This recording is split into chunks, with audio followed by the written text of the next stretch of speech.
Selamat pagi, Markisa. Mari kita sarapan.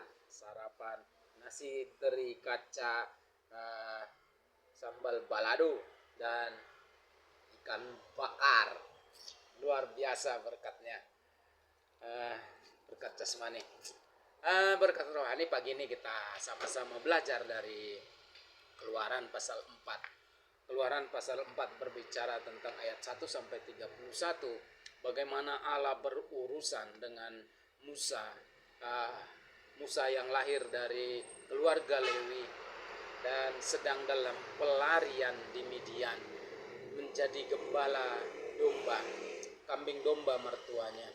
Dan Allah berurusan dengan Musa untuk janjinya bahwa membawa bangsa yang besar itu keluar dari tanah Mesir. Di ayat yang pertama, Musa berargu dengan Tuhan.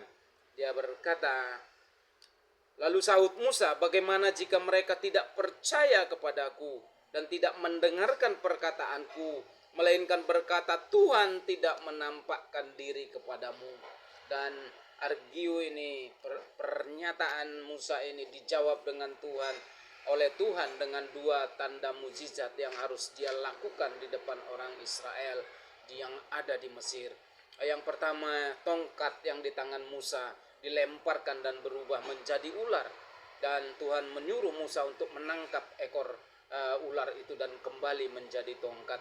Tanda yang kedua, tangan Musa dimasukkan ke dalam kantungnya dan ditarik kena kusta, dan kembali dimasukkan ke dalam kantungnya dan tangan Musa sembuh. Dan inilah mujizat yang Tuhan buat Musa untuk dilakukan di hadapan orang Israel yang sedang ada di Mesir. Dan tanda-tanda mujizat yang akan juga Tuhan perbuat di hadapan Firaun di Mesir. Dan